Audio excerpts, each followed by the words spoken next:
Bueno, damos inicio entonces al trabajo práctico simulado, trabajo práctico número 3, ensayo de máquinas eléctricas. Como objetivos para el trabajo práctico, ustedes lo tienen expuesto en la guía que, como les dije, tienen disponible en el aula virtual en la sección de este trabajo práctico, propiamente dicho. Identificar las partes constitutivas de un transformador eléctrico, realizar el conexionado de acuerdo a los ensayos que vamos a llevar a cabo, seleccionar los instrumentos de medida. En ese caso sería si estuviésemos con los instrumentos en mano para trabajar en el laboratorio, aplicar los parámetros de alimentación correspondientes y relevar las lecturas de los instrumentos y ver el comportamiento del transformador básicamente. Después para los motores de corriente alterna, más o menos lo mismo, identificar las partes constitutivas. Acá no lo vamos a poder hacer porque no vamos a tener el motor a la vista, para eso hemos puesto imágenes en las presentaciones de las clases pasadas. Realizar el conexionado, que acá lo vamos a ver de manera gráfica. Seleccionar los instrumentos, que acá ya por defecto van a estar representados en nuestra planilla de cálculo. Aplicar los parámetros de alimentación, que es lo que vamos a hacer de manera simulada, y realizar los ensayos pertinentes, relevar las lecturas, determinar los valores planteados como incógnita a partir de las mediciones que realicemos de manera simulada. Respecto de los conceptos a tener en cuenta, conceptos teóricos, es todo lo que hemos visto en las dos clases anteriores, ustedes tienen el apunte. Y acá exponemos ahora las características técnicas de las máquinas estas que vamos a ensayar. El transformador que vamos a ensayar está esquematizado en este gráfico que tenemos aquí a la derecha, en donde se representa del lado de arriba una bobina que es donde le vamos a dar la tensión B1 de alimentación, el subíndice 1 quiere decir que es el arrollamiento primario, y del otro lado nos encontramos con tres bobinas puestas en serie. A los bornes de cada una de ellas vamos a poder tomar diferentes tensiones secundarias, por eso B sub 2.1, B sub 2.2, B sub 2.3, B sub 2.4, B sub 2.5. El primer subíndice 2 quiere decir que es el secundario, es decir, el lado por donde vamos a obtener la energía.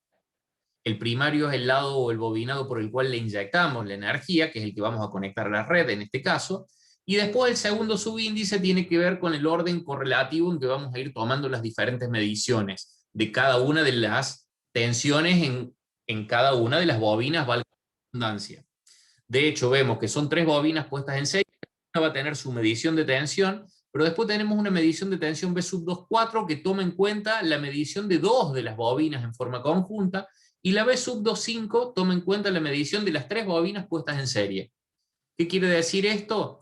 Estamos hablando de que las tensiones se van a terminar sumando entre ellas y lo vamos a ver en el comportamiento del transformador. Este transformador tiene un bobinado primario de tensión nominal 220 voltios, una corriente nominal a plena carga en ese bobinado de 0,73 amperes, y después dice que tiene 1500 espiras en el bobinado primario. Ese bobinado tiene una resistencia de 9,8 ohm y la configuración de los devanados es la configuración esta que estuvimos viendo acá en el gráfico de cómo están configurados los diferentes bobinados.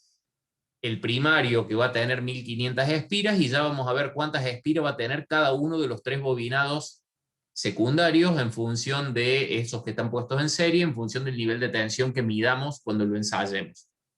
Después vamos a pasar a ensayar un motor asíncrono o de inducción trifásico de corriente alterna, que tiene una configuración del bobinado que, según lo que hemos visto hace dos clases al estudiar motores, dice tener una tensión de conexión en triángulo de 220 volts, una tensión de conexión en estrella de 380 volts, lo que quiere decir que en nuestro sistema, en donde tenemos un sistema trifásico de 380 volts, la única forma de conectar lo que tenemos es en estrella, es decir, hacerlo apto para 380 volts, y que tiene un número de polos por fase igual a 4. ¿Qué quiere decir? Cada fase tiene dos pares de polos. Los pares de polos tenían que ver con la velocidad que iba a tener esta máquina y que lo vamos a ver cuando lleguemos a los cálculos que tenemos que hacer. El siguiente ensayo va a ser de un motor asíncrono o de inducción de corriente alterna monofásico de tensión de alimentación 220 volts, es decir, la tensión nominal de nuestro sistema monofásico. También 2P igual a 4, es decir, 4 polos por fase, lo que equivale a decir dos pares de polo por fase, que nos va a llevar a determinar la velocidad del campo magnético producido por esas fases. Y es un motor que va a tener un sistema auxiliar de bobinado con capacitor permanente. Lo vamos a estudiar cuando lleguemos al gráfico de ese motor. La diferencia que teníamos, un motor trifásico tenía un juego de bobinas por cada fase, lo que hacía que el arrollamiento que tenemos en la parte estática genere un campo magnético rotante y que el rotor permanentemente persiga al campo magnético rotante girando en uno u otro sentido. En un motor monofásico no teníamos un campo magnético rotante, teníamos un campo magnético alternativo, que no rotaba, sino que se alternaba, pero era fijo en el espacio. Lo que hacíamos con este bobinado auxiliar, básicamente era un bobinado desfasado 90 grados con respecto al de la fase de alimentación, puesto en serie con un capacitor permanente, que producía un desfasaje de 90 grados en la corriente que circulaba por este bobinado, y nos daba, conjugado con el campo de la fase, es decir, teníamos un bobinado principal alimentado por la fase de alimentación y un bobinado auxiliar. El hecho de que se conjugara el campo del bobinado principal con el auxiliar replicaba la producción de un campo magnético también rotante. Y por ende el rotor iba a comenzar a girar persiguiendo, en palabras simples, a ese campo magnético rotante. Entonces, por eso hacemos esta aclaración. Si estuviésemos en el laboratorio, acá adicionalmente le pondríamos a ese bobinado auxiliar un interruptor de arranque para que cuando el motor toma velocidad, desconecte el bobinado auxiliar, pero bueno, a ese esquema no lo podíamos replicar aquí, entonces por eso lo vamos a simular como si se tratase de un motor, por ejemplo, de los ventiladores de techo o muchos electrodomésticos que a nivel hogareño no tienen interruptor de desconexión del bobinado auxiliar como habíamos visto cuando lo estudiamos en la clase teórica a este tema. Entonces, avanzamos. Vamos a las experiencias. La primera de ellas, el transformador eléctrico monofásico. ¿Qué es lo que nos pide aquí la guía del trabajo práctico? Primero, conectar el devanado principal a una fuente de alimentación variable previamente regulada en 0 volts, para que una vez desconectado comencemos con esa fuente a elevar la tensión de salida de la misma y llegar a aplicarle la tensión nominal al bobinado primario. De entrada vamos a ir anotando, recordemos, habíamos dicho que el bobinado primario de nuestro transformador era de 220 volts, entonces esa es la tensión que le vamos a tener que aplicar.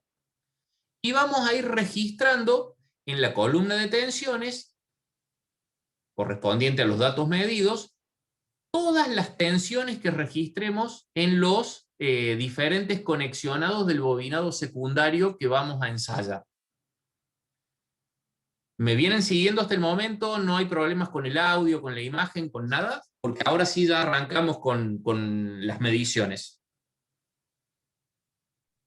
Sí, todo perfecto, profe. Perfecto. Nos mudamos a la planilla de cálculo. Yo se la voy a facilitar y esta planilla se la voy a dejar publicada en el aula virtual para que la puedan descargar. Va a estar dentro de una carpetita que se va a llamar material utilizado para desarrollar el ensayo. Entonces ahí la van a poder descargar y más o menos opera bajo la misma lógica que cuando hicimos los ensayos de los circuitos eléctricos por allá por el comienzo del cuatrimestre. Aquí tenemos representado nuestro transformador. El bobinado que está representado a la izquierda, conectado a una tensión aplicada, bobinado primario, con esta fuente regulable que tenemos representada aquí, y con un voltímetro V1 que va a registrar permanentemente la tensión que le estamos dando con esta fuente. Estas tres barras verticales representan el núcleo de hierro que tiene nuestro transformador, y aquí a la derecha tenemos el arrollamiento secundario. El arrollamiento secundario conformado por tres tramos. Un primer tramo de bobinas dentro del cual vamos a poder medir la tensión V2.1, un segundo tramo con la tensión V2.2, un tercer tramo con la tensión V2.3. Después vamos a ver qué cantidades de espiras tienen cada uno de esos tres tramos de bobinado. Luego, si estamos en serie o tomamos en cuenta la serie del tramo 1 con el tramo 2, aquí vamos a medir en este cuarto voltímetro la tensión V2.4, y si tomamos en cuenta la totalidad de las espiras a través del voltímetro V2.5, vamos a ver qué tensión obtenemos allí. De esta fuente de alimentación que tenemos aquí a la derecha, olvídense, por el momento la vamos a suponer desconectada de la red, va a ser para un segundo ensayo que vamos a realizar. Entonces, ¿qué es lo que vamos a hacer? Suponemos que ya tenemos esta fuente de alimentación conectada a la red de alimentación. Si empezamos a subir la perilla de regulación de tensión y nos da que ahí tenemos 45 volts, aquí el voltímetro V1 me está indicando que tenemos los 45 volts que le estamos suministrando con la fuente de alimentación, y vemos que en todos los voltímetros que tenemos del lado secundario empieza a haber niveles de tensión ya distintos de cero. Fíjense, en el primero me dice 1,23 volts. Si acá ya subimos a 0,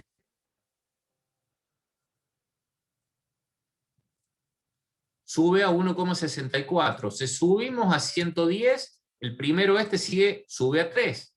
Y si vamos a 220, que es la tensión nominal del arrollamiento primario, ahí nos aparecen todas las configuraciones de tensiones que tenemos, o las mediciones de tensiones, perdón, que tenemos en cada uno de las configuraciones de secundario que tenemos. La tensión V2.1 en este primer tramo de espiras, V2.2 en el segundo tramo, V2.3 en el tercer tramo, V2.4 como suma del primero más el segundo, V2.5 como suma del primero más el segundo más el tercero de los tramos en los que estamos midiendo.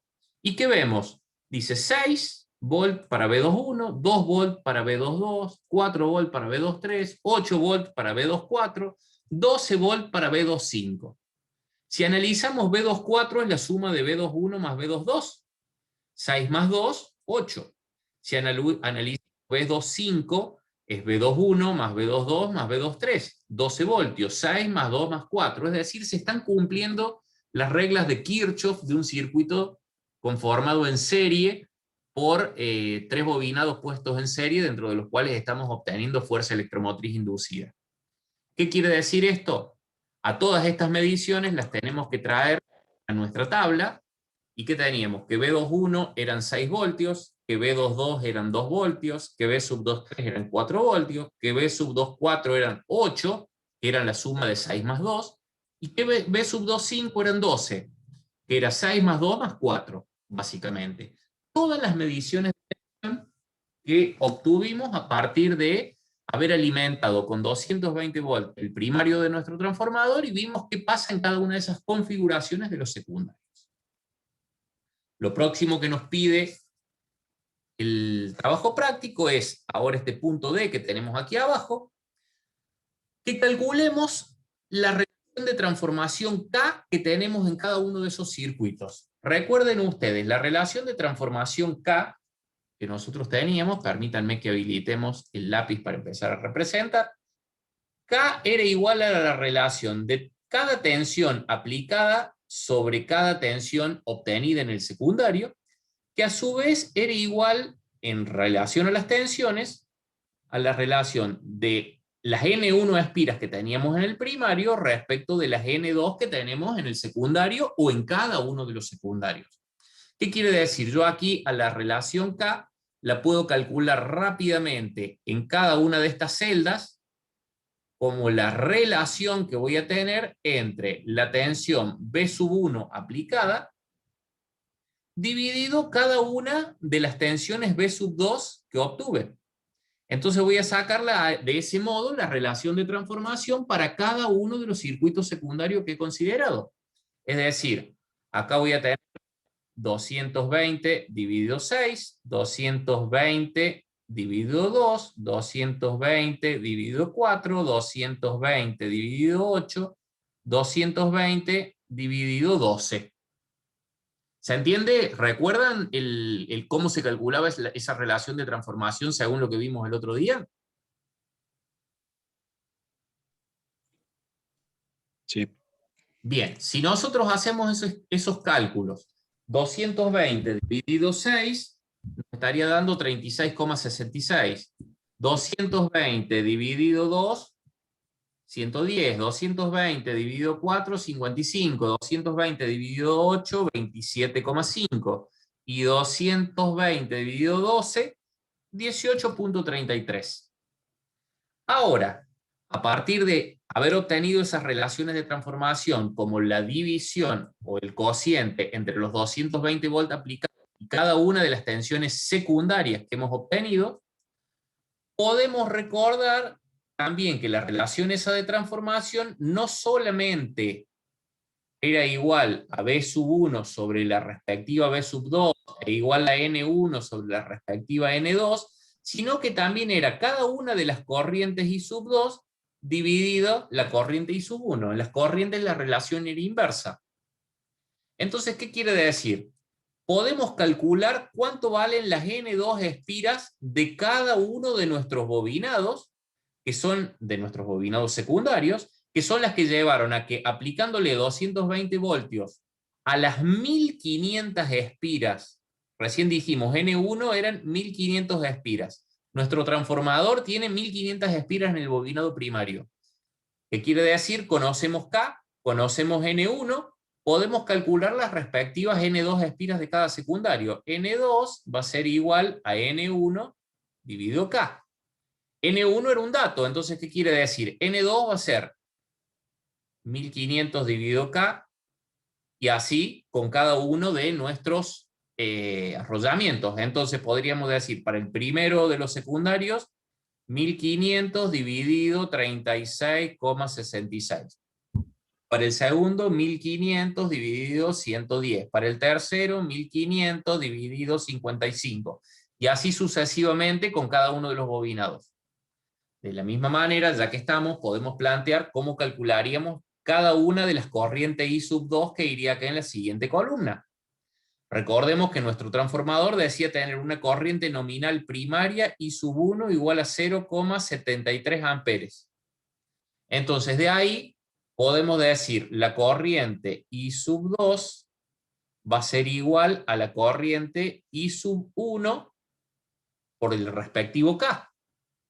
Entonces acá, por ejemplo, en esta, la corriente I sub 2 de esta medición va a ser igual a 0,73 amperes multiplicado por el respectivo K, que era 55.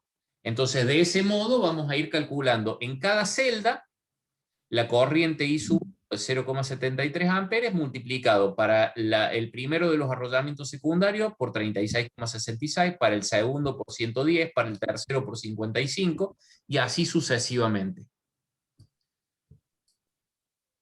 A partir de eso, lo que vamos a hacer ahora es ir a ver directamente cuáles serían los resultados que obtendríamos. ¿Qué habíamos dicho entonces? Recordemos. Las espiras N2 iban a ser igual a N1 dividido el respectivo K. Las corrientes I sub 2 iban a ser igual a I sub 1 por el respectivo K. Entonces, ahora sí, comenzamos. Para calcular N2 de la primera medición, de la que corresponde a P sub 2,1, que me dio 6 voltios. N2 sería igual a N1, que es 1500, dividido 36,66. 1500 dividido 36,66 lo vamos a poner en valores redondeados, 41 espiras. En el segundo de los bobinados nos daría 1500 dividido 110, 14 espiras. En el tercero, 1500 dividido 55 nos daría 27 espiras. El tercero, 1500 dividido 27,5 nos daría 55 espiras. Y en el último, 1500 dividido 18,33 nos daría 82 espiras. Y ahí tenemos los números de espiras que tendría cada uno de esos tramos de bobinado secundario. 41, 14, 27. ¿Qué quiere decir? Si nosotros nos venimos aquí al circuito, quiere decir que acá tendríamos en el primero de los tramos 41 espiras, en el segundo de los tramos 14, en el tercero de los tramos 27. 41 más 14 más 27, si lo sumamos, ¿cuánto nos está dando?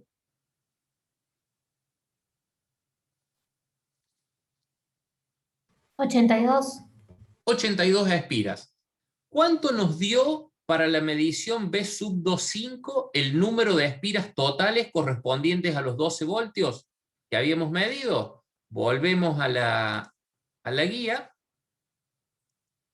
¿Y qué teníamos? 82 espiras. Es decir, la suma de 41 más 14 más 27 son las 82 espiras totales que tiene el arrollamiento secundario.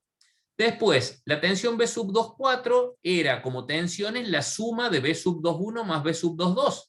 Por ende, los números de espiras 55 son 41 más 14. Es decir, hay relación entre cada uno de los bobinados, para cada uno de los bobinados, entre la tensión primaria, el número de espiras primario, las tensiones secundarias y los números de espiras secundarias.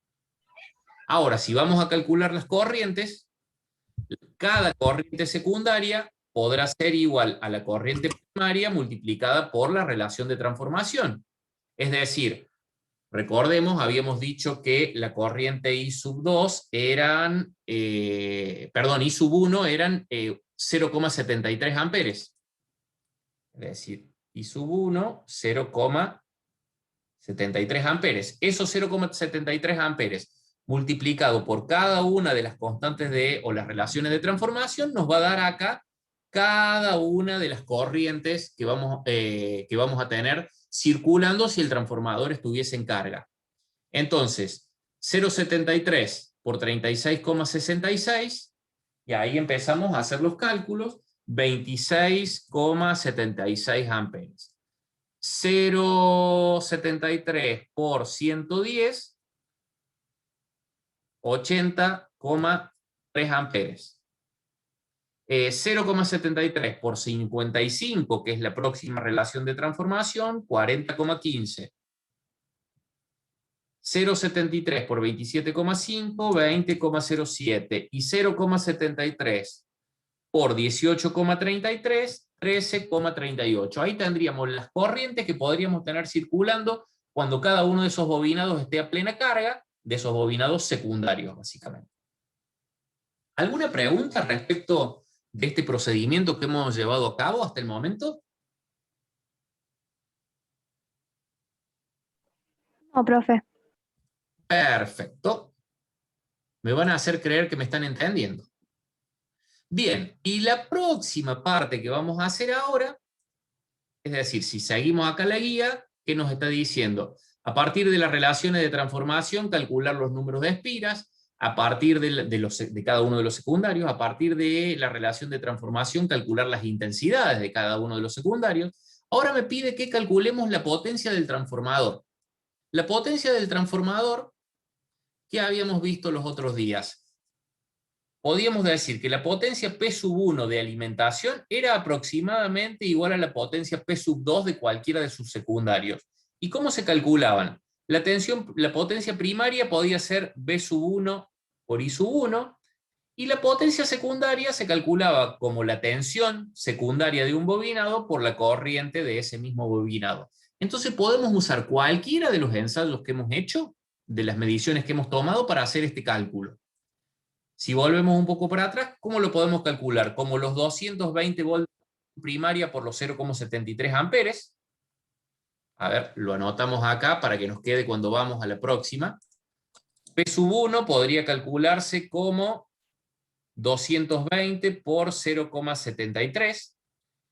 O podríamos calcular la P sub 2,5, que es la que corresponde a esta medición que tenemos acá, en donde teníamos 12 volts multiplicado por 13,38 amperes. ¿Alguien tiene calculadora a mano para que hagamos estos dos calculitos?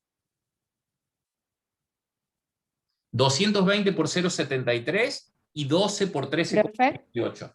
Sí. La primera 160,6. Bien.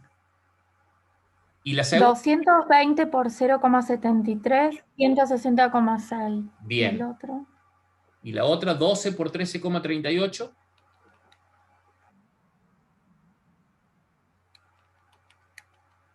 12 por 13,38, 160,56. Bien. Nos está dando una pequeña diferencia ahí por una cuestión de decimales, nada más, por cómo hemos hecho el cálculo, pero ¿qué estamos viendo? Estamos suponiendo un transformador ideal. Entonces, ¿qué vemos? La potencia P sub 1 es prácticamente igual a la potencia P sub 2 correspondiente al arrollamiento 5. Podríamos hacerlo con cualquiera de los otros, el arrollamiento 5 del secundario, por supuesto. Podríamos hacerlo con la B sub 2.2, en donde teníamos una tensión de 2 voltios multiplicado por 80,3. 2 por 80, 160, más el 0,3 por 2, 160,6. Entonces, ¿qué vemos? Las potencias secundarias, acá nos dan iguales porque estamos simulando un transformador ideal.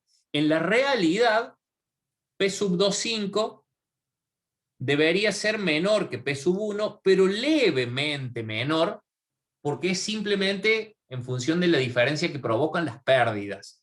Pero a la potencia entonces la podemos calcular con cualquiera de los arrollamientos que estemos analizando. Ya que estamos entonces, vamos a ir ahora a seguir avanzando, a ver con qué tenemos que continuar una vez calculada la potencia, es decir, aquí nos aparece un 160,6 vatios. Ahora, ¿qué nos dice el trabajo práctico? Que al transformador lo alimentemos a través de los bornes de alguna de las configuraciones del devanado secundario, en los que obtuvimos esas tensiones secundarias recién, y le apliquemos allí la misma tensión que obtuvimos recién. E indiquemos qué es lo que ocurre y expliquemos el por qué ocurre ello. Entonces, vamos a ir a nuestro trabajo práctico, ahora a nuestra planilla, pero lo que vamos a hacer acá, vamos a tomar en cuenta esta celda, porque nosotros a la conexión la tenemos armada para esa en nuestro gráfico. Recién en esa conexión nosotros medimos 12 voltios. Entonces, ¿qué vamos a hacer? Lo vamos a desconectar de la alimentación, le vamos a aplicar 12 voltios en este bobinado y vamos a volver a medir qué ocurre en todos los otros, en cada uno de los secundarios que medimos recién y también en el primario que teníamos recién acá arriba. Entonces, vamos a ir a ver qué es lo que ocurre si hacemos ese cambio de conexionado. Espérenme que borremos esto para que no se nos superponga y nos mudamos a la planilla de cálculo.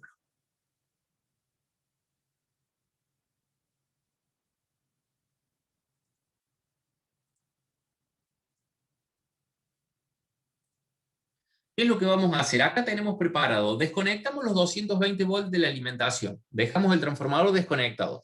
Con esta segunda fuente de alimentación que la tenemos conectada aquí al secundario donde obtuvimos la tensión B sub 2.5 recién de 12 voltios, ¿qué vamos a hacer? Le vamos a aplicar allí los 12 voltios. Entonces, ¿qué vemos? Ese voltímetro automáticamente pasa a registrarnos los 12 volts que teníamos recién en ese arrollamiento de salida, pero que ahora es arrollamiento de alimentación. Entonces esto se ha transformado en primario ahora. Fíjense lo que pasa aquí en los bornes de lo que era el primario recién y que ahora se transformó en secundario. Obtenemos los mismos 220 volts, pero desde la fuente de alimentación no le estamos dando tensión. ¿Qué quiere decir? Cuando antes, permítanme que borre, yo aplicaba 220 volts de aquí de la izquierda, obtenía 12 aquí a la derecha. Ahora le desconecto esos 220 y le aplico 12 desde aquí de la derecha, y a la izquierda obtengo los mismos 220 volts que antes. Es decir, alimenté desde la izquierda con 220 y obtuve 12 a la derecha, alimenté con 12 desde la derecha y obtuve 220 a la izquierda. ¿Qué quiere decir eso? El funcionamiento del transformador es reversible. Yo puedo alimentar el transformador desde cualquiera de sus arrollamientos y obtener tensión en los otros. De hecho, fíjense que aquí que los arrollamientos intermedios, B21, B22, B23 y B25, B24 y B25, sigo teniendo la misma configuración de tensiones que antes. Es decir, si yo analizo solo el arrollamiento secundario, ¿qué estoy viendo? Que apliqué 12 voltios entre los bornes extremos y entre los intermedios obtengo las mismas tensiones intermedias que antes. El transformador en este arrollamiento se está comportando como si fuese un autotransformador que tiene un único arrollamiento con derivaciones intermedias en los que puedo obtener las tensiones según las cantidades de espiras que tenga cada arrollamiento. Entonces, ¿a qué me lleva eso? Ya vamos a volver un cachito de nuevo aquí, pero nos lleva a hacer este análisis. Volvemos a nuestra tabla y decimos, si yo aquí aplico 12 voltios, obtengo 8 en este enrollamiento, 4 en este enrollamiento, 2 en este enrollamiento, 6 en este enrollamiento y 220 en lo que antes era el primario y que ahora se transformó en el secundario. Los mismos niveles de tensión que obtuve con las primeras mediciones. Entonces, ¿qué ocurrió cuando hicimos el cambio de alimentación? Cuando dejamos de alimentar con 220 el primer primario y pasamos a alimentar con 12 voltios lo que antes era el secundario y que ahora se transformó en el nuevo primario. ¿Qué ocurrió con las nuevas mediciones de tensiones? Siguen manteniendo el mismo valor.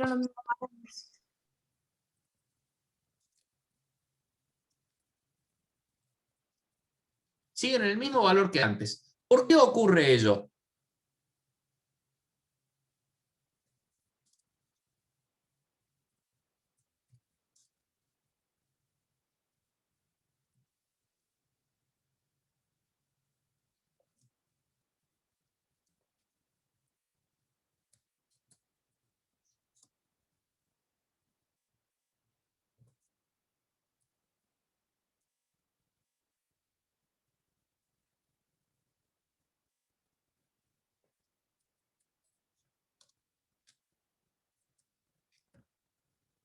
Porque el transformador es reversible en lo relativo al comportamiento de sus bobinados. Es decir, yo defino, teníamos básicamente dos arrollamientos en un transformador, un primario y un secundario. El primario es por donde lo alimentamos, el secundario por donde le extraemos energía.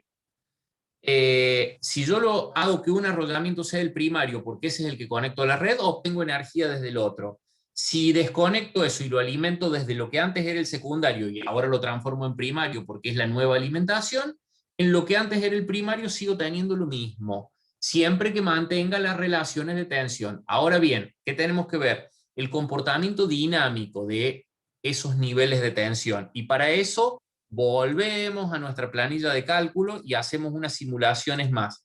¿Se acuerdan? Recién cuando empezamos a hacer dije, en un momento le podemos aplicar 50 volts al primario y vemos las configuraciones de tensiones secundarias.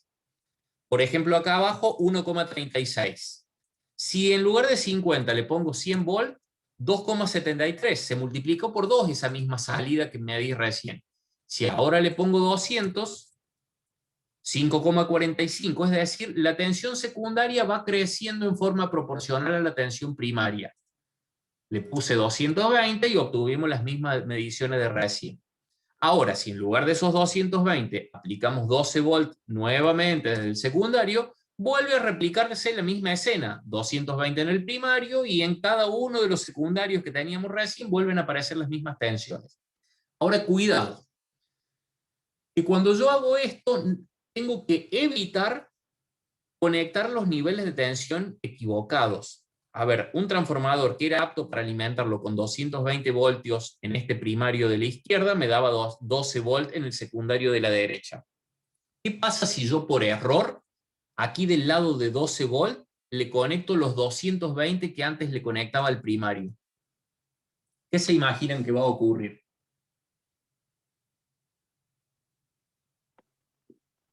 Veamos qué pasa con los niveles de tensión parciales. Si yo en lugar de 12 le pongo 24 ahí, se duplican todos y en lo que antes era el primario obtuve 440.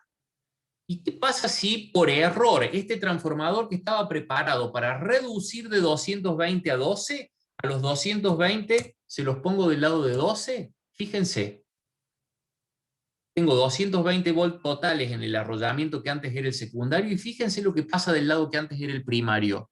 Elevé a 4033 voltios. Por el hecho de que el transformador es reversible. Ahora, que sea reversible no quiere decir que sea a prueba de errores de conexión. Si a un transformador que normalmente reduce de 220 a 12, le conecto los 220 del lado de 12, se transforma en elevador y me da 4033 volts en lo que sería el primario. ¿Qué efecto va a causar esto? Que el transformador inmediatamente se queme. ¿Por qué? Porque el transformador, el lado que era de 12 voltios, va a estar sometido a 220. Una tensión, algo así como que 20 veces más grande. Y el lado de 220 va a estar sometido a 4033 voltios. También una tensión algo así como 20 veces más grande. La aislación de esos bobinados no va a soportar este nuevo nivel de tensión y se quema automáticamente. Pero por suerte se quema automáticamente. Porque ustedes imagínense, esto puede ser el transformador de la fuente de alimentación de un electrodoméstico. Imagínense una radio, por ejemplo, que consume 220 voltios. Desconectamos acá. Consume 220 para que internamente trabaje con 12, 4, 2, 6, 8, dentro de la radio que nosotros tenemos en nuestra mano, de un equipo de música, de un televisor. Imagínense que de repente ese televisor le cambio la fuente de alimentación y por error la conecto al revés. Internamente, dentro de ese artefacto que tengo en mis manos, al lado de mi cuerpo, en lugar de 220 volts pasé a tener 4033. Por suerte se quemó, porque si no, corremos el riesgo de que mate a alguien. Entonces, cuidado con la conexión de los transformadores cuando lo tenemos en nuestra mano. Nunca tenemos que invertir el conexionado o las tensiones con respecto a los bobinados. El lado de alta tensión siempre tiene que ser de alta tensión, el lado de baja tensión siempre el de baja tensión. Porque si a la alta tensión se le conecto al lado de baja, lo transformé en un elevador que puede llegar a causar mucho daño. Entonces, esas son las recomendaciones. Por eso, ahí yo les planteaba recién, en la guía, esto no forma parte de la guía, pero primero, ver el comportamiento dinámico. ¿Qué pasa? Cuando yo hago variar la tensión de alimentación, varía la tensión de salida en forma proporcional. Y después, cuidado con la tensión de alimentación de cada bobinado. Si lo voy a usar como reductor de 220 a 12, nunca tengo que aplicarle los 220 a 12 porque lo transformo en un elevador que va a provocar un daño inmenso, incluso el daño del propio artefacto. Distinto se trataría si fuese un transformador elevador, analicémoslo nuevamente aquí en la planilla de cálculo, un transformador que yo siempre uso para alimentarlo con 12 volts de un lado y obtener 220 del otro. ¿Qué es lo que me puede ocurrir si lo conecto mal? Que a los 12 volts, en lugar de ponérselo del lado de baja tensión, se los ponga del lado de alta. Si le pongo 12 volts del lado de alta, del lado de baja obtuve 0,65. No le produce daño a nadie porque es una tensión imperceptible.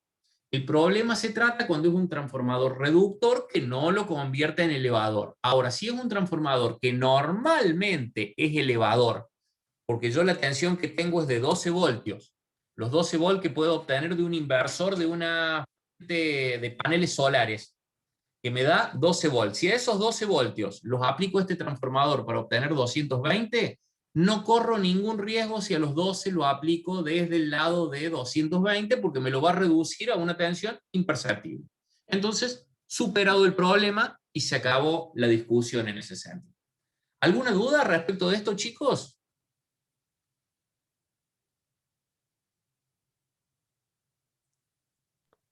No, profe, no hay dudas.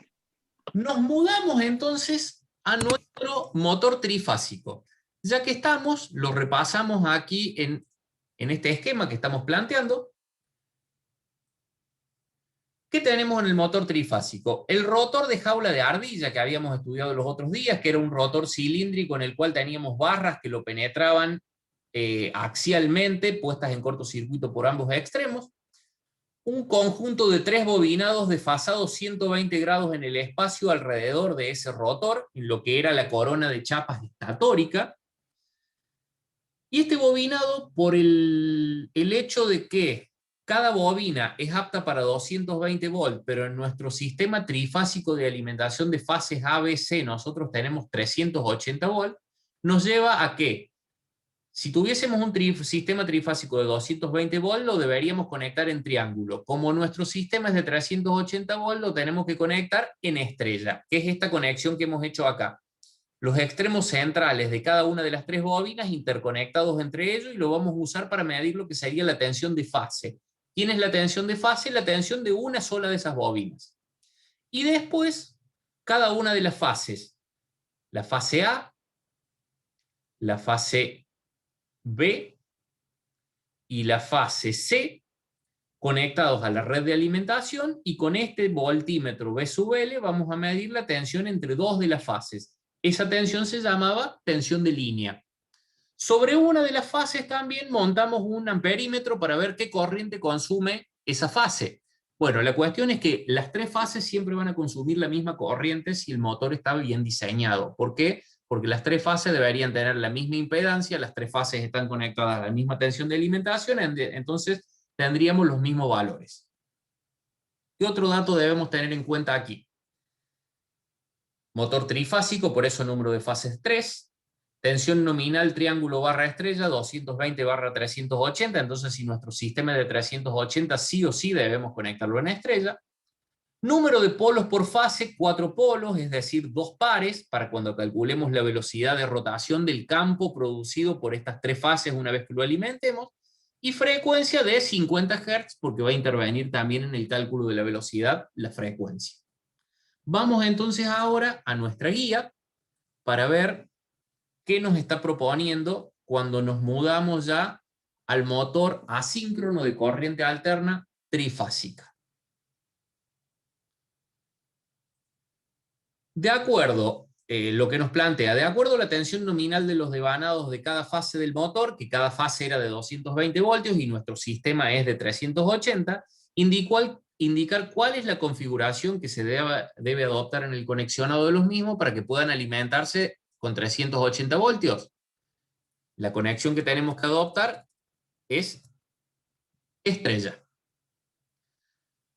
Conectar, dice, los devanados del motor según la configuración que se determinó pertinente. Bueno, en el gráfico que veíamos recién ya estaban conectados en estrella, incorporando en el circuito un voltímetro para verificar la tensión de alimentación de línea, es decir, la tensión entre una fase y otra. Otro para medir la tensión de fase entre una fase y el centro de estrella, y un amperímetro para medir o controlar la intensidad consumida.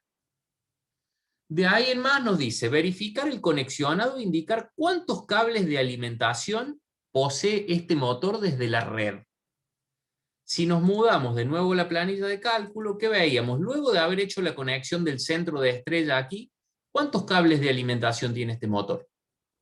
¿Cuántos vemos ahí? Uno azul, uno verde, uno rojo. ¿Cuántos cables de alimentación tiene un motor trifásico una vez que hemos hecho la conexión estrella o triángulo?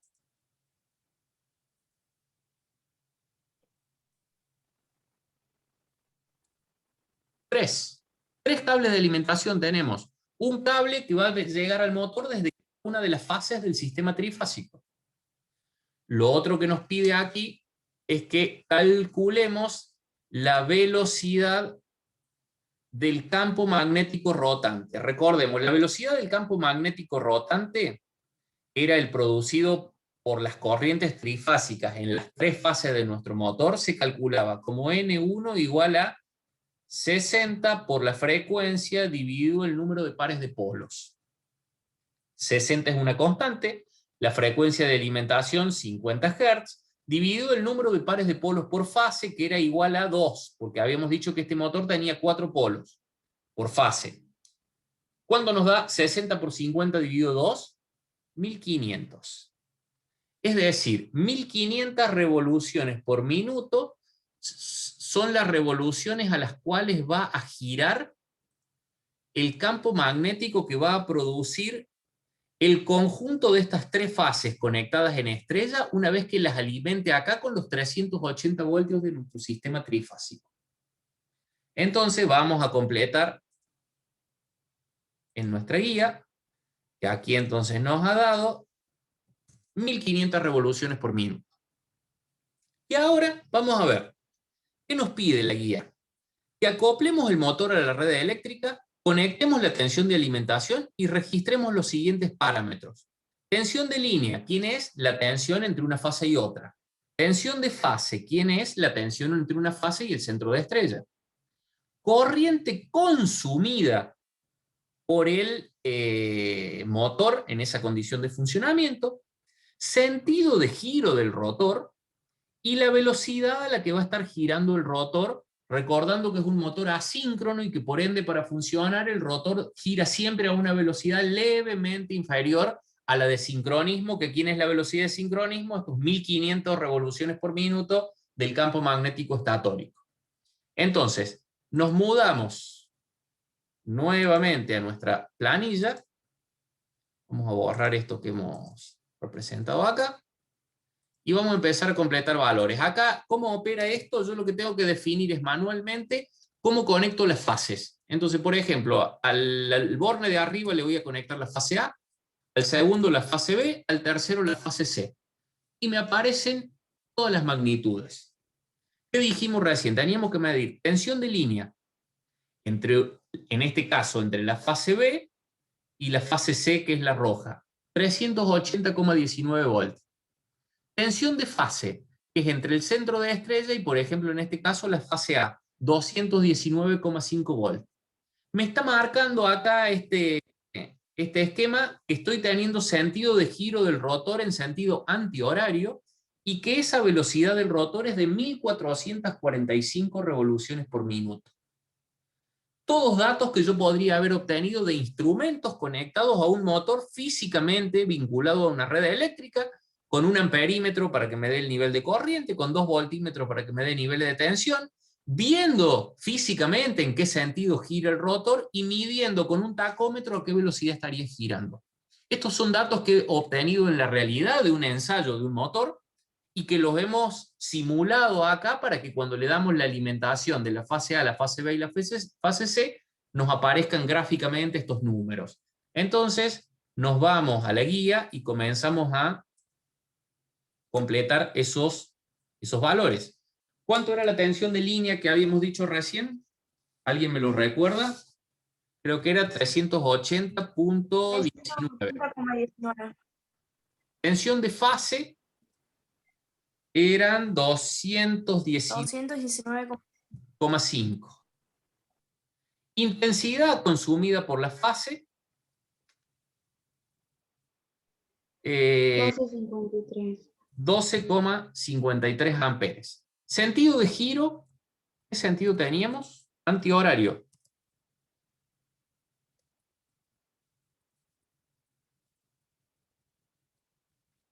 Y velocidad de giro, 1445 RPM, ¿cierto? Sí, 1445. Bien, fíjense, el campo magnético producido por las bobinas del estator gira a 1500 RPM. El rotor gira a 1445, levemente inferior es la velocidad del rotor. Entonces, por eso es que se llama motor asíncrono. Trifásico porque tiene 3 fases. Ahora, ¿qué es lo que nos dice el trabajo práctico? Invirtamos el conexionado Profe, 2 de la fase. Sí, perdón. no recuerdo si lo dijo la clase pasada, pero para confirmar, si por ejemplo en un ventilador quiero cambiarle la velocidad, lo que estaría haciendo al cambiar de botones es cambiando el número de pares de polos, No, los ¿o ventiladores, es otro mecanismo?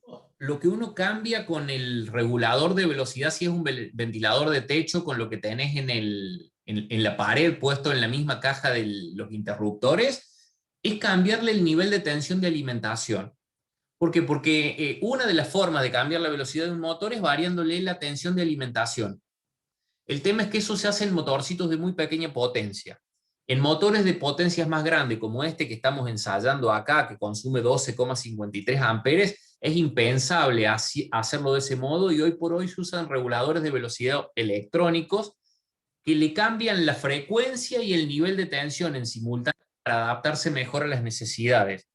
Pero en el motor de un ventilador, a ver, otro método puede ser cambiarle el número de polos, pero vos, para cambiarle el número de polos, cada bobina debe tener accesibles sus 2 terminales. Entonces vas a tener un motor en que vas a tener, por ejemplo, 48 terminales conectables desde el exterior, y cuando acá estamos viendo que solamente tenemos 3. Entonces ahí estaría jugando con variación de tensión en realidad en el motor del ventilador, porque lo hace mucho más simple.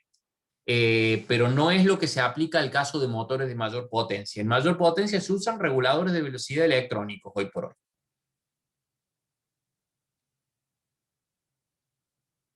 ¿Entendido?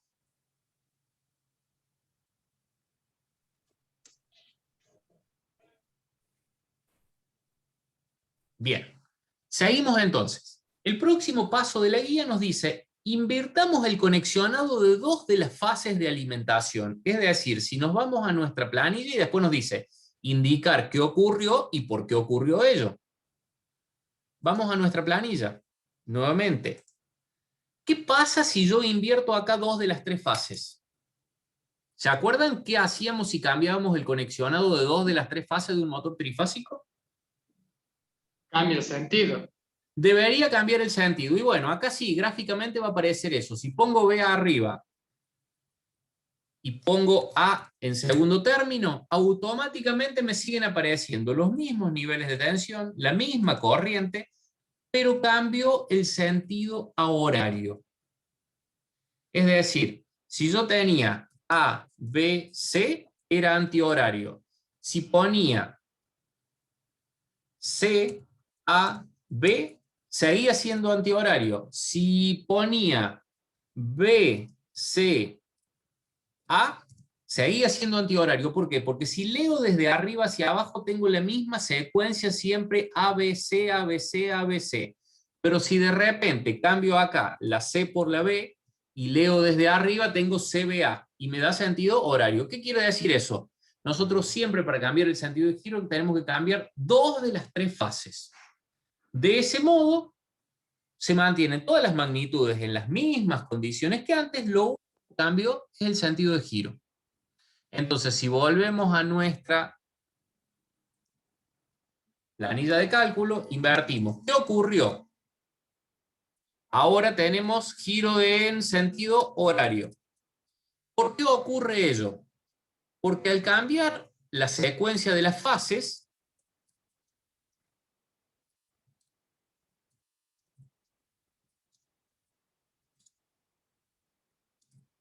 cambia la secuencia, es decir, al cambiar el conexionado de dos de las fases, cambia la secuencia de las mismas y se invierte el sentido de giro del campo estatórico. Y el rotor siempre sigue al campo estatórico. O sea, si yo invierto el sentido de giro del campo estatórico, el rotor que siempre sigue el campo estatórico también va a cambiar su sentido de giro. Pasamos al siguiente punto. A ver, volvamos, perdón, hacemos una intromisión más en la planilla de cálculo. Volvemos a la condición inicial. Habíamos planteado A, B, C, que me daba sentido antihorario. Entonces, ¿qué ocurría? Cuando yo analizo, primero tengo máxima la corriente en la fase A, después tengo máxima la corriente en la fase B, después corriente máxima en la fase C. Entonces tengo A, B, C, sentido de giro antihorario. Si yo invierto la B por la A, tengo primero máxima la corriente en la fase A, arriba. Segundo, en la fase B, aquí a la derecha. Tercero, en la fase C, aquí a la izquierda. Entonces tengo A, B, C. A, B, C. Giro en sentido horario. Entonces, al invertir dos de las fases acá, cambio la secuencia con la que son máximos los campos magnéticos en cada una de las fases del bobinado trifásico, y eso me lleva a que lo que antes era fase A, B, C, ahora se torna A, B, C. Es decir, antes yo tenía derecha, izquierda, arriba. A ver si volvíamos al anterior. A, B, C. La fase A, primero teníamos máxima corriente acá a la derecha, después teníamos arriba, después teníamos a la izquierda. Entonces era derecha, arriba, izquierda, giro de sentido antihorario. Si cambio B por A, tengo la A arriba, la B a la derecha, entonces tengo arriba, derecha, izquierda, arriba, derecha, izquierda, arriba, derecha, izquierda, sentido de giro, horario. Eso es lo que me lleva. La inversión de la secuencia de fases hace que el campo producido por las bobinas del estator cambie de sentido. Y por ende el rotor, siguiendo al campo del estator, que también gire en sentido contrario. Volvemos a lo próximo que nos pide aquí el trabajo práctico. Entonces, determinar las siguientes relaciones.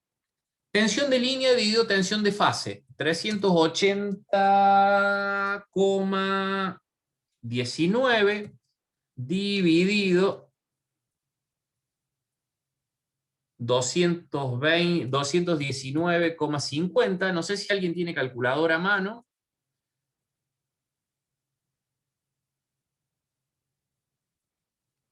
Pero eso nos debería estar dando algo así como que 1,73, que no es ni más ni menos que la raíz cuadrada de 3. ¿Quién era la raíz cuadrada de 3?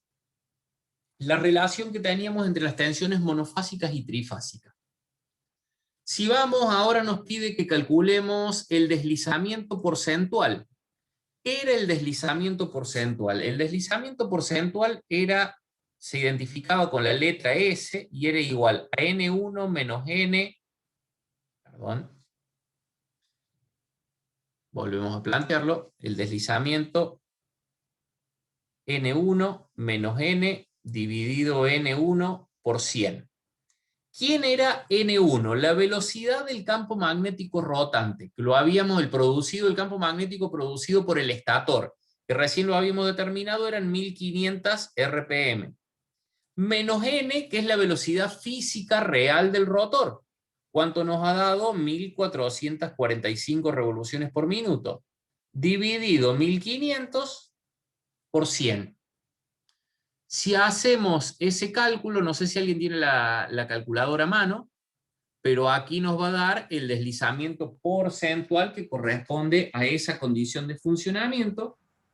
Y creo que... 3,66. Sí, 3,66666, o sea que lo podemos Sí. en 3,67%. El próximo punto dice, si la máquina ensayara... Profe, perdón. Sí, Se simboliza con una S, ¿verdad? El deslizamiento porcentual. sí, el deslizamiento se identifica con la letra S, exactamente. Ese Ok, mismo. gracias. Bien, si la máquina ensayada poseyera una relación de intensidad de arranque sobre intensidad consumida en régimen de 7, nuestra máquina estaba consumiendo, según lo que vimos recién, en este régimen de funcionamiento, 12,53 amperes.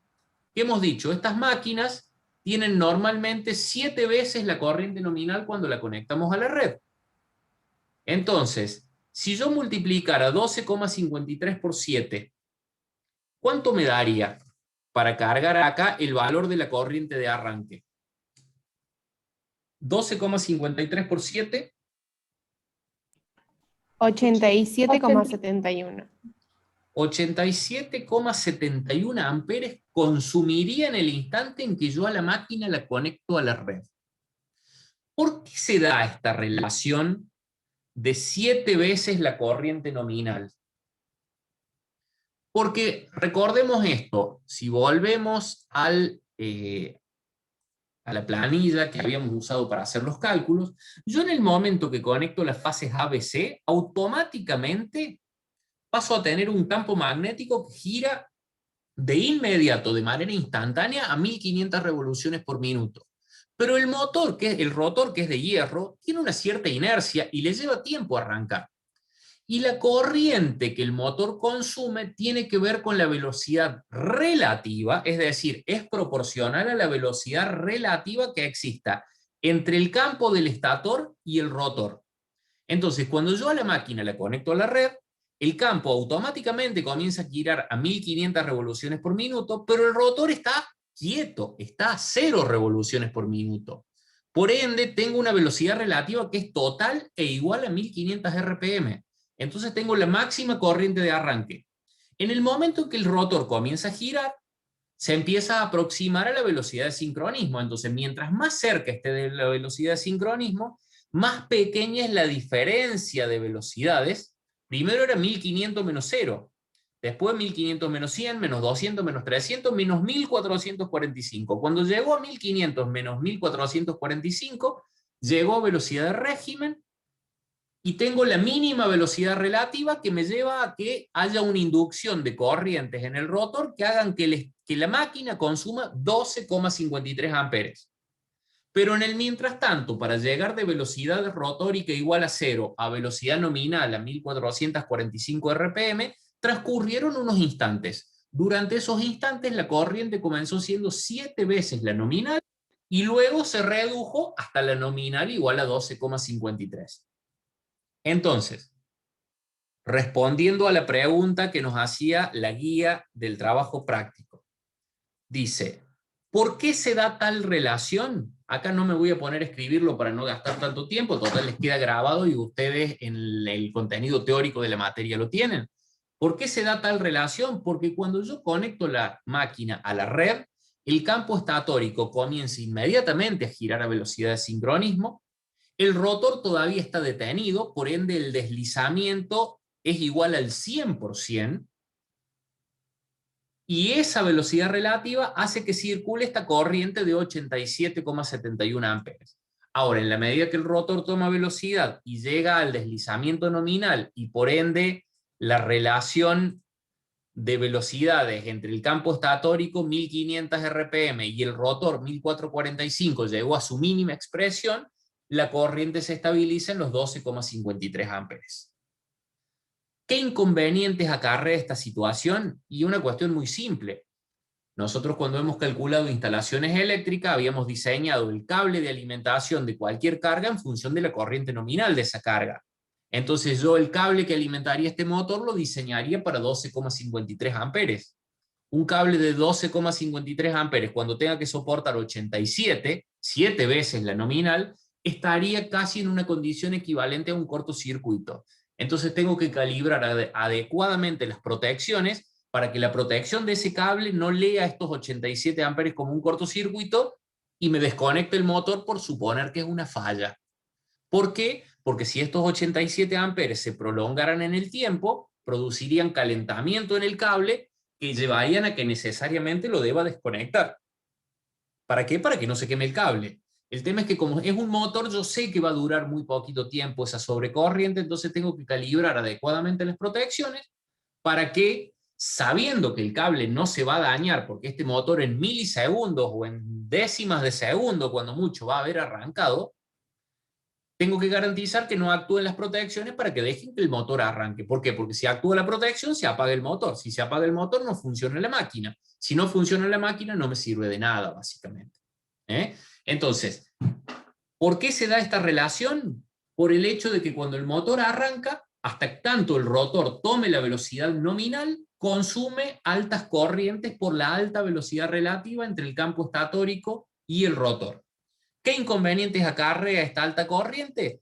Recalentamiento de los cables, si es muy largo el periodo de arranque, riesgo de que las protecciones del cable vean a esto como una falla y me lo desconecten, y a su vez recalentamiento del propio bobinado del motor. ¿Por qué? Porque el motor está diseñado para trabajar con 12 amperes, mientras le circulan 87, para el motor también es una sobrecarga esa corriente. Entonces, tenemos que garantizar que arranque lo suficientemente rápido para no deteriorar el aislamiento con el tiempo.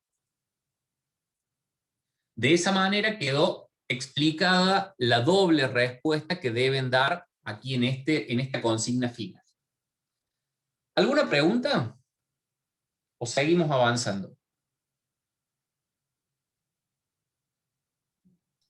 Seguimos avanzando, profe. Perfecto. Vamos bien. Avanzamos. Vamos a limpiar la pantalla primero que nada. Nuestro motor asíncrono de corriente alterna monofásica. El motor asíncrono esquemáticamente, habíamos dicho, está conformado por un arrollamiento principal y por un arrollamiento que a este le vamos a llamar devanado principal. En el gráfico va a aparecer identificado como BP, bobinado principal, y un sistema auxiliar conformado por un bobinado auxiliar, que en la máquina va a estar a 90 grados del principal, más un capacitor puesto en serie. A su vez, estos dos sistemas puestos en paralelo y conectados, uno desde la fase, el otro desde el neutro, de los extremos. Y le vamos a poner 2 amperímetros para medir esas corrientes. Entonces, eso sería esquemáticamente el motor monofásico.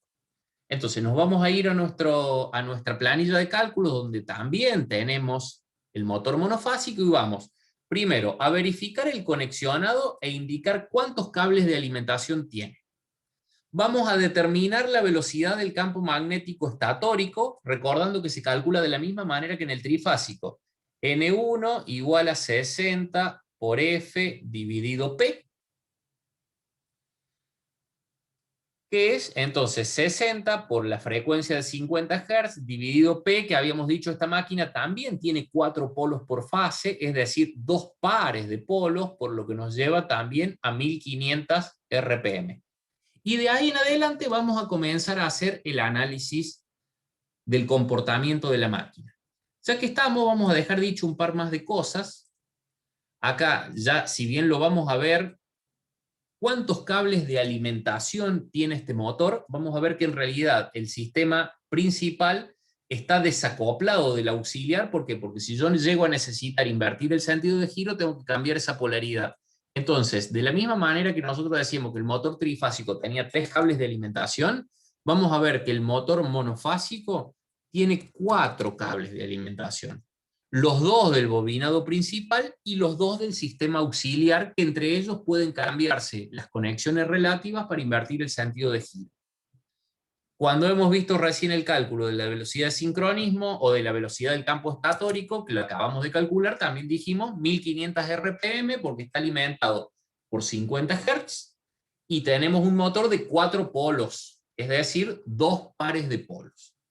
Ahora, vamos a ir a la planilla de cálculo y vamos a conectar nuestro motor a la red.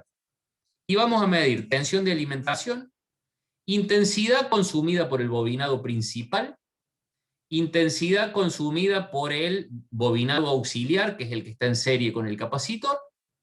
Vamos a medirle la velocidad y vamos a ver qué sentido de giro tiene. Entonces nos mudamos a la planilla. En la planilla de cálculo, en la siguiente solapa, tenemos el motor monofásico, y acá si lo analizamos tenemos el bobinado principal, el bobinado auxiliar desfasado a 90 grados, el bobinado auxiliar puesto en serie con el capacitor. Sobre el bobinado principal ponemos un amperímetro que mide la corriente del bobinado principal, y un voltímetro que mide la tensión del bobinado principal que vamos a tener entre fase y neutro.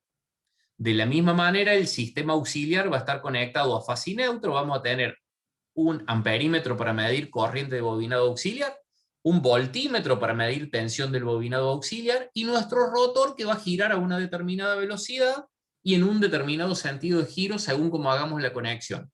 Conectamos fase arriba, neutro abajo en el bobinado principal, fase arriba, neutro abajo en el bobinado auxiliar, y tenemos nuestro motor funcionando. 220,3 voltios de tensión de alimentación, que es la tensión que tuvimos en el que ensayamos en la realidad este motor. 3,75 amperes en el bobinado principal, 1,53 amperes en el bobinado o en el sistema auxiliar. A partir de eso tenemos que el rotor está girando a 1395 RPM en sentido antihorario. Tenemos todos los datos para llevar a nuestra guía del trabajo práctico e ir completándola. ¿Qué nivel de tensión dijimos que tenemos de alimentación? ¿Alguien se acuerda? 120,3 me parece que era. Intensidad consumida por el bobinado principal nos estaba dando algo así como 3,75. Intensidad en el bobinado auxiliar, 1,53 amperes. Velocidad del rotor, ahí sí ya no me acuerdo. Ayúdenme que ya perdí la memoria.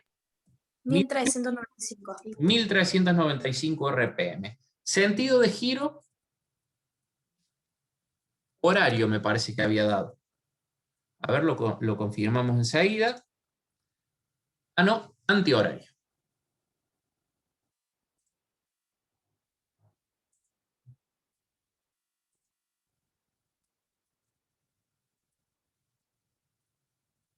Sentido de giro, antihorario. Seguimos avanzando. ¿Qué nos dice? Inviertan el conexionado del sistema auxiliar en relación al bobinado principal y ver qué pasa con el sentido de giro. Bien, ¿cómo se practica aquí la inversión? es muy simple. Yo tenía fase arriba, neutro abajo en bobinado principal, fase arriba, neutro abajo en bobinado auxiliar. En la práctica, esto no quiere decir que el bobinado principal va a un toma corriente y el auxiliar a otro, sino que el cable rojo del bobinado principal se conecta con el cable rojo del bobinado auxiliar y van a la fase. El cable azul del bobinado principal se conecta con el cable azul del bobinado, perdón, del principal con el cable azul del auxiliar y van al neutro. Es decir, si lo representamos, yo voy a tener bobinado principal, voy a tener, vistos de otra manera, bobinado auxiliar en serie con el capacitor. Entonces, ¿qué voy a hacer? A este cable lo uno con esto y va a la fase. A este cable lo uno con esto y va al neutro. Eso es haberlos interconectado con esa polaridad. Si lo que quiero hacer es ahora invertir la polaridad entre bobinado principal y bobinado auxiliar, ¿qué tengo que hacer? Desconectar acá, a este cable traerlo acá, y a este cable damos la vuelta por el otro lado y lo traemos acá. ¿Qué hice ahí? Invertí la polaridad del campo principal con respecto al auxiliar. Traído a nuestro esquema, es decir, es lo mismo que acá poner neutro arriba, fase abajo. ¿Qué pasó? Se invirtió el sentido de giro. Los niveles de tensión son los mismos, las corrientes son las mismas, lo único que cambió el sentido de giro. ¿Qué pasa si ahora invierto también el bobinado principal? Neutro fase, volvemos a tener sentido antihorario. ¿Por qué? Porque yo lo que tengo que cambiar es la conexión relativa de uno de los bobinados. Si cambio la de los dos, entre ellos se mantiene la misma conexión relativa que antes, entonces no se invierte el sentido de giro. Trasladado al caso del motor trifásico, era esto que decimos, en el motor trifásico hay que cambiar el conexionado de dos de las tres fases. Si cambio las tres, no cambia el sentido de giro. En el motor monofásico, tengo que cambiar el conexionado relativo de uno de los bobinados. Si cambio el de los dos, no cambia el sentido de giro. Entonces, si tengo así, neutro fase, paso 1, fase neutro, e invertí el sentido de giro, manteniendo la velocidad, manteniendo la tensión de alimentación, manteniendo la corriente consumida. Entonces, si venimos a nuestro guía, ¿qué pasó al invertir la polaridad de uno de los arrollamientos? Pasé a tener giro en sentido horario. ¿Qué ocurrió con el sentido de giro? Se invirtió. ¿Por qué se invirtió el sentido de giro? Porque al cambiar la conexión relativa entre bobinados, invierto el sentido de giro del campo del estator, del campo magnético del estator, lógicamente, y el rotor, ¿qué hace? Siempre sigue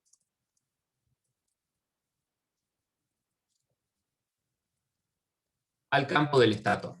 Entonces, por eso, si se invierte el sentido del campo del estator, el rotor, como lo sigue, cambia su sentido de giro y mecánicamente comienza, en palabras simples, a dar vuelta para el otro lado. Bien, ¿qué nos pide ahora el trabajo práctico? Que calculemos el deslizamiento porcentual, ya que estamos. ¿Cómo se calculaba el deslizamiento porcentual? Era S minúscula igual a N1, velocidad del campo estatórico, menos N, velocidad del rotor, dividido N1 por 100. Es decir, 1500 menos 1395 dividido 1500 por 100. Eso, si alguien tiene la calculadora para hacer el numerito rápido. 7 me dio. No sé si estará bien, 7. Sí, por la relación que tenemos, estaría bien. 7% de deslizamiento. ¿Qué más nos pide acá? Suponiendo un desfasaje entre intensidad consumida por el devanado principal e intensidad consumida por el devanado auxiliar de 90 grados, calcular la intensidad total. Es decir, ¿con qué nos encontramos? si volvemos a hacer un análisis gráfico acá, yo acá voy a tener corriente del bobinado principal y corriente del bobinado auxiliar. Como la del auxiliar pasa por un capacitor, quiere decir que si yo represento vectorialmente esas corrientes, voy a tener esto. Esta va a ser la corriente del bobinado principal y la corriente del bobinado auxiliar a 90 grados. Si quiero sumar esas corrientes, lo tengo que sumar por suma de vectores, que no es ni más ni menos que obtener la hipotenusa de un triángulo a partir del teorema de Pitágoras. Entonces, ¿qué quiere decir? La corriente total que va a consumir este motor es la raíz cuadrada de la suma de la corriente del bobinado principal al cuadrado más la corriente del bobinado auxiliar al cuadrado. Es decir, 3,75 al cuadrado más 1,53 al cuadrado, raíz cuadrada de esa suma. ¿Me siguen hasta ahí? Sí, profe. Entonces, vamos a calcular esa corriente total. 3,75 más 1,53. ¿Qué quiere decir acá? Esta corriente va a ser la raíz cuadrada de 3,75 al cuadrado más 1,53 al cuadrado. Mientras hablaba con ustedes fui haciendo el cálculo y me da 4,05 amperes. Es decir, la corriente total es la suma vectorial de las dos corrientes parciales, la principal y la auxiliar. ¿Y ahora qué me dice el siguiente punto? En estas máquinas, la sobrecorriente de arranque suele ser menor que la de las máquinas trifásicas, en donde teníamos 7 veces la corriente nominal. ¿Por qué? Porque el bobinado auxiliar está contribuyendo a tener un arranque más eficiente. Entonces, en relación a las corrientes totales, como este 4,05 que acabamos de calcular, lo común es tener corrientes de arranque de 4 veces la nominal. Entonces, ¿qué me dice? Si la máquina ensayada poseyera una intensidad total de arranque sobre intensidad consumida igual a 4 veces, ¿cuál sería la corriente total del motor en el instante de conexión a la red? En el instante de arranque, 16,2 amperes, 4,05 por 4. ¿Por qué se da esta relación? Por el mismo motivo que lo vimos recién en el motor trifásico. La corriente que consume el motor es proporcional a la velocidad relativa entre el campo del estator y el rotor. Cuando la máquina está detenida y yo le conecto a la red, el campo inmediatamente comienza a girar a la velocidad nominal, mientras que el rotor todavía está bloqueado, detenido. Entonces hay una velocidad relativa total de 1500 revoluciones por minuto, lo que hace que la corriente sea muy grande. En el momento en que el rotor comienza a tomar velocidad, la velocidad relativa entre el campo del estator y el rotor se comienza a hacer cada vez más chica, y por ende la corriente se va reduciendo hasta llegar de 16,2 en el momento de la conexión a 4,05 cuando la máquina ya está funcionando. ¿Qué problemas puede o qué inconvenientes puede acarrear esto sobre la red o sobre la propia máquina? De nuevo, si la red y los bobinados de la máquina están diseñados para trabajar con 4,05 amperes, cuando le circulen 16,2 es 4 veces más. Para cualquier instalación eléctrica, para cualquier cable eléctrico, 4 veces la corriente nominal es una condición de sobrecarga. Yo acá sé que esto va a durar poquito. Entonces lo único que tengo que ver es que las protecciones demoren en actuar el tiempo suficiente para que no me desconecten el motor. Ahora, si el motor va a demorar mucho en arrancar, cuidado que no sea por una falla y que efectivamente se transforme en una sobrecarga, que me queme el motor o que me queme el cable de alimentación si no la desconecto a tiempo. Entonces, ¿qué inconvenientes puede acarrear? Si no desaparece rápidamente esa corriente de arranque, sobrecarga del motor, sobrecarga de la red de alimentación, calentamiento y daño prematuro del motor y de la red de alimentación. Ahora, si arranca adecuadamente, en un tiempo de décimas de segundo, se desconecta, llega a velocidad de régimen. Al llegar a velocidad de régimen, la corriente se establece en los 4,05 amperes y no me causa más problemas. ¿Preguntas? Sobre todo con esta consigna final que no escribimos nada acá, pero que se lo estuve detallando tanto para el motor trifásico como para el monofásico.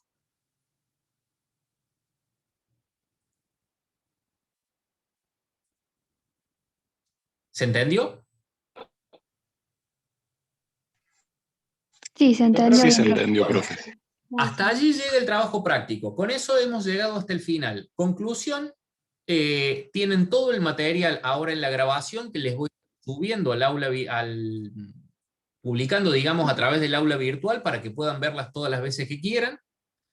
Cualquier cosa, tenemos todas las próximas 2 semanas completas para sacar cualquier duda. Recuerden que este trabajo práctico lo tienen que presentar al informe de manera individual a través del aula virtual en la sección que tenemos preparada como tarea, preferentemente en formato PDF, completo, firmado por cada uno de ustedes.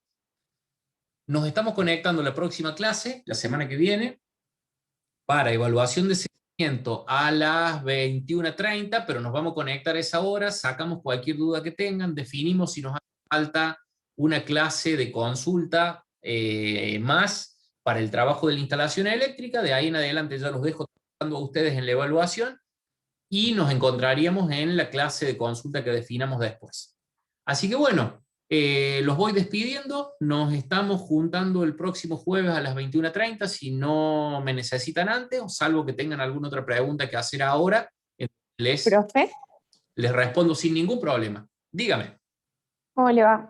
Si no es molestia, nosotros teníamos unas preguntitas con mi grupo sobre el trabajo que es grupal. ¿Sí? A ver, esperemos a ver si alguien tiene algo para preguntar sobre Dale. lo que terminamos recién, y si no, ya nos quedamos conectados con ustedes. ¿Alguna otra pregunta, chicos, o ya damos por cerrada la clase?